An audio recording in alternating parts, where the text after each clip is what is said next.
BBC বাংলার অধিবেশন প্রবাহতে আপনাদের স্বাগত। আজ আপনাদের সাথে লন্ডন স্টুডিও থেকে আছি মানসী বড়ুয়া, আর ঢাকায় আমার সাথে থাকছেন আকবর হোসেন। শুরুতেই জানিয়ে দিব এই মুহূর্তের সর্বশেষ গুরুত্বপূর্ণ আপডেট বাংলা সংবাদ। হাসিনাকে বাংলাদেশে পাঠাতে মোদির প্রতি আহ্বান ওয়াইসির। ভারতীয় মুসলিম রাজনীতিবিদ এবং অল ইন্ডিয়া মজলিস-ই-ইত্তেহাদুল মুসলিমিনের নেতা আসাদুদ্দিন ওয়াইসি বলেছেন, দিল্লিতে মোদির বোন সেজে যে শেখ হাসিনা বসে আছে তাকে বাংলাদেশে ফেরত পাঠান। হিন্দুত্ববাদী সংগঠনগুলোর চাপে এবছর আইপিএলে খেলতে পারবে না pacer Mustafizur Rahman. Kolkata night Riders নিলামে কিনলেও তাকে বাদ দিয়েছে দলটি। এই ঘটনার পরিপ্রেক্ষিতেই একথা বলেন ওয়াইসি।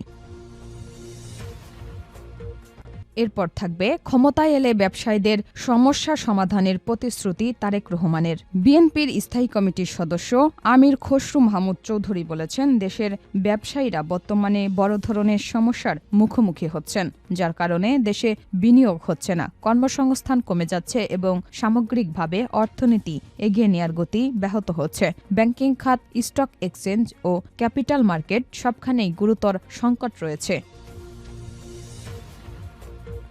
জানিয়ে দিব ১৫ বছরে গুম প্রায় ৬,০০০। আওয়ামী লীগের শাসনামলে ২০০৯ থেকে ২০২৪ সাল পর্যন্ত ১৫.৫ বছরে দেশে প্রায় ৬,০০০ ব্যক্তি গুম হয়েছেন। এর মধ্যে ১,৫৫৯ জনকে ইতোমধ্যে চিহ্নিত করেছেন গুম কমিশন। এছাড়া কমিশন তদন্তকালে চিহ্নিত হয়েছে গুম হওয়ার পর মারা গেছেন ২৮৭ জন। এদিকে নিষিদ্ধ কোনো দল অংশ নিতে না পারা নির্বাচনের পথে বাধা নয় বলছেন নজরুল ইসলাম। বিএনপির স্থায়ী কমিটির সদস্য ও দলটির নির্বাচন পরিচালনা কমিটির চেয়ারম্যান নজরুল ইসলাম খান বলেছেন, কিছু রাজনৈতিক দল আছে যাদের প্রতি জনগণ ক্ষুব্ধ। দেশের প্রচলিত আইনে একটি রাজনৈতিক দলের কর্মকাণ্ড নিষিদ্ধ, তাই তাদের আইনগতভাবে নির্বাচনে অংশগ্রহণ করার সুযোগ নেই। এটাকে নির্বাচনের পথে বাধা মনে করা যায় না।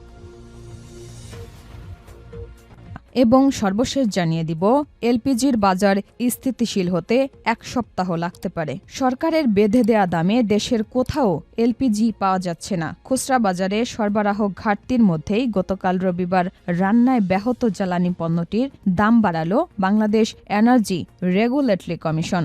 সবচেয়ে বেশি ব্যবহৃত ১,২৫৩ এলপিজি সিলিন্ডারের দাম ১,৩০৬ টাকা নির্ধারণ করা হয়েছে, অর্থাৎ জানুয়ারিতে ১২ কেজিতে দাম বেড়েছে ৫৩ টাকা।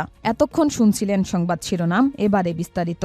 তবে তার আগে বন্ধুরা, কমেন্ট করে জানিয়ে দিন আপনি কোন জেলা থেকে আমাদের সংবাদটি দেখছেন এবং শুনছেন। জানিয়ে দিন এই সংবাদ সম্পর্কে আপনার মূল্যবান মতামত, আর সোশ্যাল মিডিয়াতে শেয়ার করে ভিডিওটি আপনার বন্ধুদের দেখার সুযোগ করে দিন। গাজা যুদ্ধে আপনি যদি ফিলিস্তিনি শিশুদের ভালোবেসে থাকেন, কমেন্টে ইয়েস লিখে আমাদের জানিয়ে দিন। এবারে বিস্তারিত।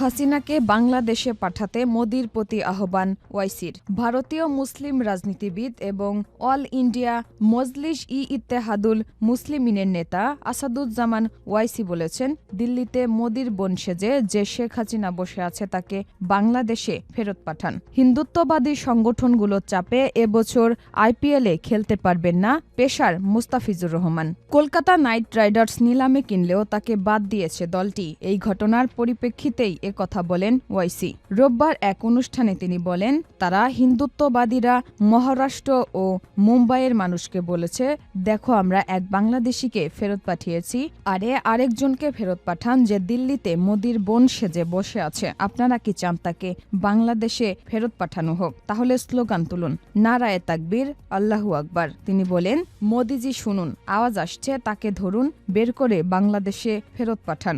জালগাঁওয়ে এক মুসলিমকে হত্যার কথা তুলে ধরেন ওয়াইসি। তিনি বলেন, জলগাঁওয়ের যে সন্তানকে হত্যা করা হয়েছে তাকে নিয়ে কেন আপনার ক্ষুব্ধ হন না? ওয়াইসি বলেন, ২০১৪ সালে মোদী সরকার ক্ষমতায় আসার পর প্রথম যে দাবিটি উঠেছিল তা ছিল পুনেতে মহসিন শেখের হত্যাকাণ্ডের বিচার। আবার জলগাঁওয়ে সুলেমান পাঠানকে তার নিজের বন্ধুই পিটিয়ে হত্যা করে শহীদ করে দিল।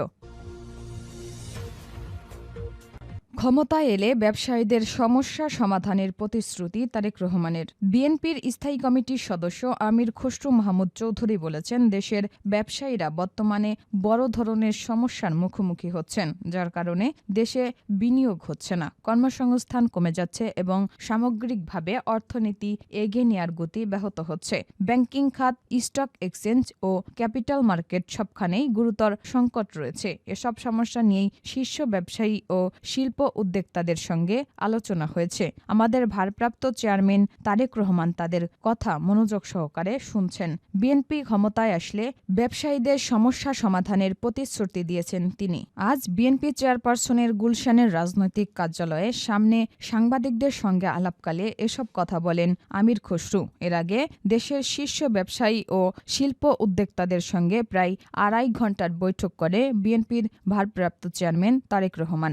আমির খসরু সাংবাদিকদের বলেন, বৈঠকে ব্যবসায়ীরা তাদের সমস্যাগুলো বিএনপির ভারপ্রাপ্ত চেয়ারম্যান তারেক রহমানের সামনে তুলে ধরেন। তারা আশা প্রকাশ করেন, জনগণের ভোটে যদি বাংলাদেশ বিএনপি সরকার গঠন করতে পারে এবং তারেক রহমান দায়িত্বে আসেন, তাহলে এসব সমস্যার সমাধান হবে। ব্যবসায়ীরা বিশেষভাবে ব্যবসা বাণিজ্যের ব্যয় কমানোর উপর গুরুত্ব দেন। তাদের মতে, ব্যাংকের উচ্চ সুদের হার এবং বিভিন্ন নীতিগত সমস্যার কারণে ব্যবসার খরচ বেড়ে যাচ্ছে। এর ফলে বাড়তি মূল্য দিতে হচ্ছে সাধারণ মানুষকে, যা শেষ পর্যন্ত দ্রব্যমূল্য বৃদ্ধিতে প্রভাব ফেলছে।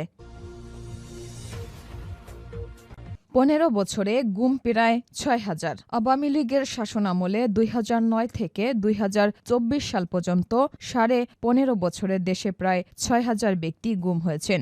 এর মধ্যে 1,569 জনকে ইতোমধ্যে চিহ্নিত করেছে গুম কমিশন। এছাড়া কমিশন তদন্তকালে চিহ্নিত হয়েছে গুম হওয়ার পর মারা গেছেন 287 জন। এদিকে গুম হওয়া ব্যক্তিদের মধ্যে রাজনৈতিক পরিচয় মিলেছে 61%। এ তালিকার হাই প্রোফাইলদের গুম করা হয় তৎকালীন সরকার প্রধান শেখ হাসিনার সরাসরি নির্দেশে, যাদের অনেককে আইনি প্রক্রিয়া ছাড়াই সীমান্ত পার করে ভারতে পাঠিয়ে দেওয়া হয়। গুম সংক্রান্ত কমিশন অব ইনকোয়ারির চূড়ান্ত প্রতিবেদনে এসব তথ্য তুলে ধরা হয়েছে। প্রতিবেদনে বলা হয়, গুমের শিকার 75% জামাত শিবিরের নেতাকর্মী, 22% বিএনপি ও অঙ্গ সংগঠনের। তবে এখনও যারা নিখোঁজ রয়েছেন তাদের মধ্যে 68% বিএনপি এবং 22% জামাত শিবিরের। প্রতিবেদনটি প্রধান উপদেষ্টা অধ্যাপক ড. মোহাম্মদ ইউনূসের কাছে রোববার জমা দিয়েছে কমিশন। এর আগেও 3 দফায় আংশিকভাবে প্রতিবেদন জমা দেওয়া হয়। রাষ্ট্রীয় অতিথি ভবন যমুনায় প্রতিবেদন জমাকালে উপস্থিত ছিলেন কমিশনের সভাপতি বিচারপতি মইনুল ইসলাম চৌধুরী, কমিশনের সদস্য বিচারপতি মোহাম্মদ ফরিদ আহমেদ শিবলি, নূর খান লিটন, নাবিলা ইদ্রিস ও সাজ্জাদ হোসেন। নিষিদ্ধ কোনো দল অংশ নিতে না পারা নির্বাচনের পথে বাধা নয় বলছেন নজরুল ইসলাম। বিএনপির স্থায়ী কমিটির সদস্য ও দলটির নির্বাচন পরিচালনা কমিটির চেয়ারম্যান নজরুল ইসলাম খান বলেছেন, কিছু রাজনৈতিক দল আছে যাদের প্রতি জনগণ ক্ষুব্ধ। দেশের প্রচলিত আইনে একটি রাজনৈতিক দলের কর্মকাণ্ড নিষিদ্ধ, তাই তাদের আইনগতভাবে নির্বাচনে অংশগ্রহণ করার সুযোগ নেই। এটাকে নির্বাচনের পথে বাধা মনে করা যায় না। আজ রাজধানীর গুলশানে বিএনপির নির্বাচন পরিচালনা কার্যালয়ে কমিটির প্রথম বৈঠক শেষে এক সংবাদ সম্মেলনে তিনি এসব কথা বলেন। আগামী নির্বাচন অংশগ্রহণমূলক হচ্ছে কিনা সাংবাদিকরা জানতে চাইলে নজরুল ইসলাম খান বলেন, একসময় অনেক দল যখন নির্বাচনে অংশগ্রহণ করে নাই তখনও নির্বাচন অংশগ্রহণমূলক বলা হতো। আমরা ওরকমই ভাবে বলতে চাই না, কিন্তু কিছু রাজনৈতিক দল আছে যাদের প্রতি জনগণের ক্ষোভ ও ক্রোধ রয়েছে।